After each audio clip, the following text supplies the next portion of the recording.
आळतेच्या Indo count समोर भूमिपुत्र कामगाराचे उपोषण सुरू। आळते तालुका हातकणंगले येथील इंडो काउंट या खाजगी सूतगिरणीतील व्यवस्थापनाकडून भूमिपुत्र कामगाराचा गेल्या काही महिन्यापासून छळ सुरू आहे। याच्या निषेधार्थ मंगळवारपासून कामगारांनी कंपनीच्या प्रवेशद्वारावर साखळी उपोषण सुरू केले आहे।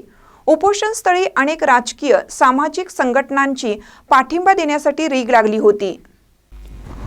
परप्रांतीय कामगारांना कामावरून काढून टाकावे, भूमिपुत्राच्या हाताला काम द्यावे, ठेकेदारीऐवजी कंपनीकडून कामगारांना कायम करावे, अन्यथा अन्याय झालेल्या कामगारांना सन्मानाने परत कामावर घ्यावे आदी मागण्या कामगारांच्या आहेत।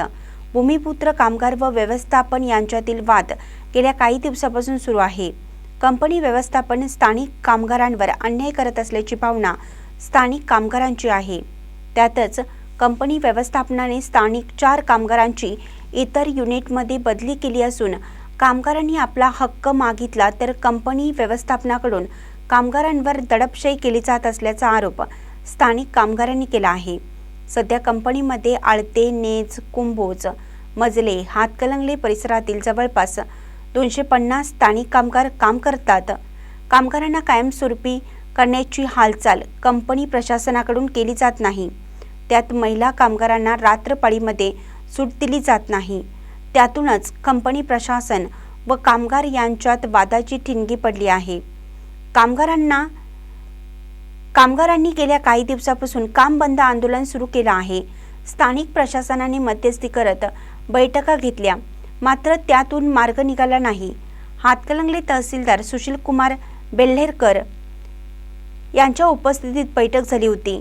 कंपनी प्रशासनाकडून सोमवारपर्यंत निर्णय घेण्याचं सांगण्यात आलं होतं, मात्र निर्णय न झाल्याने कामगारांनी कंपनीच्या प्रवेशद्वारासमोर बेमुदत साखळी उपोषणास सुरुवात केली। 4 कामगारांची बदली रद्द करून त्यांना आळते युनिटमध्ये रुजू करून घ्यावे, कामगारांना कंपनीतर्फे कायम करावे या मागण्या मान्य न झाल्यास साखळी उपोषण सुरूच ठेवणार असल्याचा निर्णय कामगारांकडून घेण्यात आला आहे। नमस्कार, मी इंडो काउंट कंपनीत 3 वर्ष झालं आम्ही काम करतोय सर्व कामगार। आणि आमचं कारण असं आहे की 4 लोक बाहेर काढले, त्यांना आत घेणे आणि कंपनीतर्फे करायचं आम्हाला। आणि काय इथं काय अडचण नाही, आम्हाला 3 शिफ्ट करतोय आम्ही। पहिला आम्ही 2 शिफ्ट म्हणून आलतो, तरी पण आम्हाला 3 शिफ्ट करायला लावलं, तरीसुद्धा आम्ही करतोय 3 शिफ्ट। आम्हाला सगळीकडे कॅमेरा आहे, सिक्युरिटी पण चांगला आहे। फक्त आम्हाला एवढंच मागणं आहे की 4 लोकांनी आत घेणे आणि आम्हाला नाईट नको आहे आणि कुठल्या पण कायद्यात बसत नाही। पोलीस स्टेशनमध्ये सुद्धा असं कुठलंही लेडीजांना नाईट शिफ्ट करता येत नाही, फक्त 2 शिफ्ट हवा आहे, तेवढं आमचं मान्यता करावं 2 शिफ्ट। आणि आम्हाला 3 वर्ष काम करून 12-12 तास 16-16 तास आम्ही काम केलं,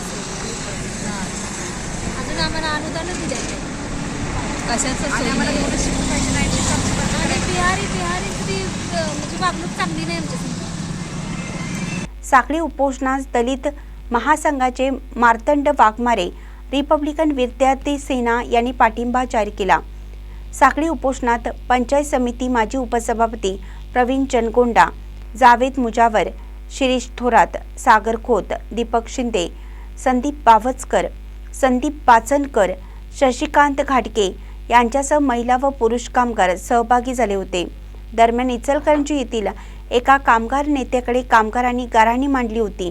सुरुवातीला या नेत्यांनी न्याय मिळवून देण्याचं आश्वासन दिलं होतं, मात्र काही दिवसातच या नेत्याने या प्रकरणातून हात काढून घेत गायब झाला।